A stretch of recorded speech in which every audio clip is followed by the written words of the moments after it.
Hello बच्चों, आज का हमारा टॉपिक है बीगल का सफर और डार्विन का अनुभव। बचपन से ही डार्विन को जीवों के प्राकृतिक आवास, प्राकृतिक घटनाएं एवं उनके व्यवहार से संबंधित विषय में अध्ययन करने में काफ़ी रुचि थी।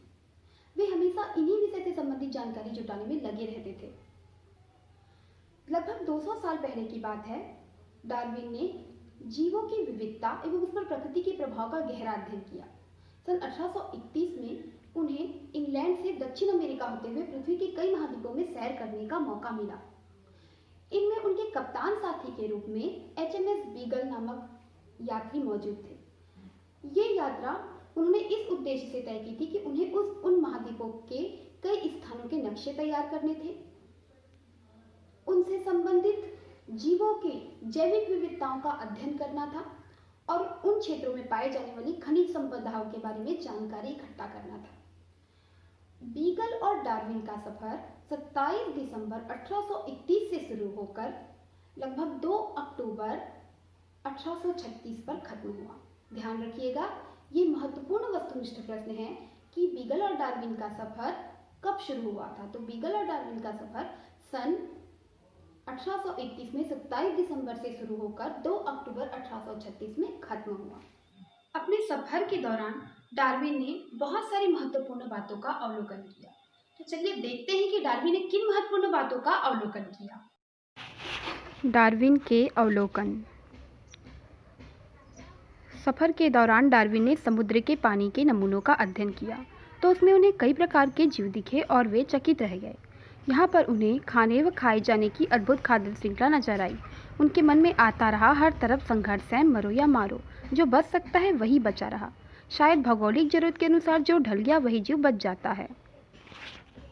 उष्णकटिबंधीय जंगलों के विभिन्न प्रकार के प्राणियों और उनके आवास का अवलोकन डार्विन ने पहली बार किया था। दक्षिण अमेरिकी पहाड़ों के ऊपर उन्हें ऐसी चट्टानें मिली जिसमें समुद्री जीवों के जीवाश्म मिले। साथ ही उन्हें ऐसे भूकंप का अनुभव हुआ जिससे समुद्र की सतह लगभग 3 मीटर तक ऊंची हो गई। इस प्रकार का अवलोकन यह दर्शा रहा था कि समय के साथ महाद्वीप और महासागर में व्यापक रूप से बदलाव आ सकता है। रेतीले समुद्री किनारों के स्थान पर ऊंचे चट्टानों से घिरे समुद्री किनारों के अवलोकन से डार्विन यह अनुमान लगा पाए कि निरंतर चलने वाली प्रक्रियाओं से भी पृथ्वी की सतह पर परिवर्तन आ सकता है। विशालकाय विलुप्त स्तनधारियों, सरीसृपों इत्यादि के जीवाश्मों से उन्हें पता चला कि पूर्व के जीवों और वर्तमान के जीवों में भिन्नताओं के साथ साथ समानताएं भी है। अर्थात पृथ्वी की सतह पर परिवर्तन के साथ साथ जीवों में भी परिवर्तन आया होगा। क्या आप लोग जानते हैं कि सन 1938 में कुछ लोगों को अफ्रीकी तट के किनारे एक मछली जैसा जीव प्राप्त हुआ। उस जीव में खास बात ये थी कि वो थोड़ा मछली जैसा भी था और थोड़ा उभयचर जैसा भी था। उभयचर जानते हैं ना आप लोग? उभयचर मतलब ऐसा जीव जो जल और थल दोनों में पाया जाता है। आरंभ में लोगों को लगा कि इसका विकास रुक गया है, इसलिए उन्होंने इसे जीवित जीवाश्म कहा। उन्होंने इसका नाम सिल्केंथ दिया। लेकिन आज हम जानते हैं कि सिल्केंथ में विकास की प्रक्रिया अभी भी हो रही है, इसलिए इसे जीवित जीवाश्म कहना उचित नहीं होगा। गलापागोस द्वीप समूह पर डार्विन के विशेष अवलोकन। जब डार्विन दक्षिण अमेरिका के पास स्थित इक्वाडोर नामक देश के गलापागोस द्वीप समूह पर पहुंचे तो उन्हें वहां जाकर विस्तृत अध्ययन करने का मौका मिला। गलापागोस द्वीप समूह के छोटे बड़े टापू जो कि ज्वालामुखी और लावा से बने थे। जब डार्विन वहां पहुंचे तो उन्हें वहां के कैक्टस व अन्य प्रकार के पौधे, छिपकली, पक्षी, कछुए, आर्माडिलो जिसे हमें वर्मी के नाम से भी जानते हैं, आदि का अध्ययन करने का मौका मिला। वहां उन्हें विभिन्न प्रकार की भूस्थलाकृतियां, विभिन्न प्रकार के जीव और उनके आवास के बारे में जानने का मौका मिला।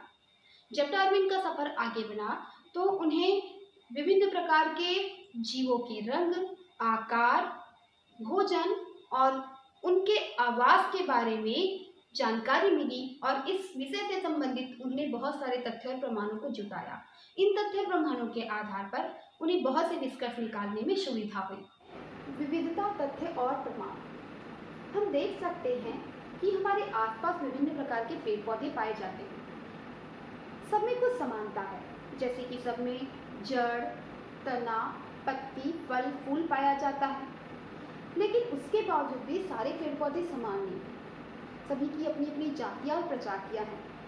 इसी प्रकार अगर हम मनुष्यों को देखें तो सब में समानता है, जैसे कि सब में 2 हाथ है, 2 पैर है, 2 कान है, 2 आँखें हैं, नाक मुँह सारी चीज़ें समान हैं।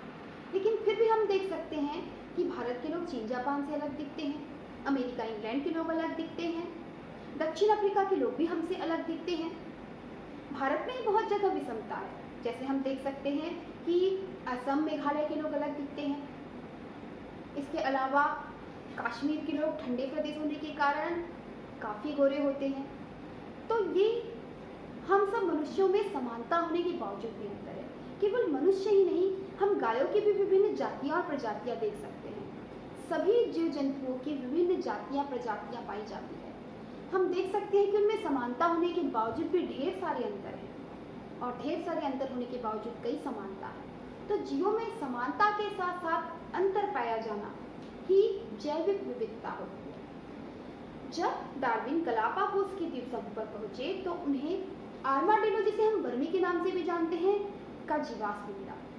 उन्होंने पाया कि जो वर्तमान वाले वर्मी हैं वो पूर्व के वर्मियों से काफी छोटे थे,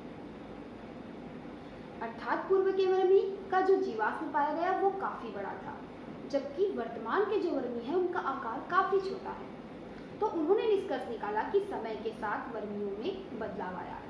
इसके अलावा डार्विन ने घोंघा, सरीसृप, स्तनधारियों जैसे कई जीवों के जीवाश्म पाए। जीवाश्म का क्या अर्थ? जीवों से प्राप्त अस्म जीवाश्म कहलाता है। हम देख सकते हैं कि ऐसे बहुत सारे जीव जो मृत हो जाते हैं, कई बार पृथ्वी की चट्टानों पर या पत्तियों पर दबकर अपने निशान छोड़ जाते हैं और सुरक्षित रूप में हमें प्राप्त होते हैं। जीवों के ऐसे अवशेष जीवाश्म कहलाते हैं। जब डार्विन को विभिन्न प्रकार के जीवाश्म प्राप्त हुए तो उन्हें पूर्व के जीव और वर्तमान के जीव के आपसी संबंध एवं वर्तमान में जितने जीव हैं उनके बीच आपसी संबंध का अध्ययन करने में सहायता मिली। गलापागोस के द्वीप पर पहुंचकर डार्विन ने विशेष प्रकार के पक्षियों पर अध्ययन किया। इस पक्षी की जाति का नाम फिंच है। ये एक महत्वपूर्ण वस्तुनिष्ठ प्रश्न है कि गलापागोस के द्वीप पर डार्विन ने किन पक्षियों पर अध्ययन किया, तो याद रखिएगा, फिंच पक्षी पर अध्ययन किया। उन्होंने फिंचों में बहुत सारी विविधता देखी। फिंच लगभग हमारे देश में पाई जाने वाली गौरैया के समान ही है। वहाँ जाकर डार्विन ने 15 अलग अलग तरह के फिंचों पर अध्ययन किया। उन्होंने विशेषकर फिंचों की चोंच में और उनके पंखों के रंग में काफ़ी अंतर पाया। उन्होंने देखा कि फिंचों का पंख और उनके चोंच में काफ़ी अंतर है। जब उन्होंने फिंचों की चोंच नापी तो उन्होंने उसमें काफ़ी अंतर पाया। इतनी विविधता देखकर वे आश्चर्यचकित रह गए। तो उन्होंने पाया कि अलग अलग टापुओं पर रहने वाले फिंचों का भोजन भी अलग अलग था। किसी टापू पर कठोर आवरण वाले बीज पाए जाते थे, किसी टापू पर ऐसे पौधों की अधिकता थी जिसमें फूलों में रस पाया जाता है, किसी टापू पर ऐसे पौधे थे जिनमें फल अधिक पाया जाता है।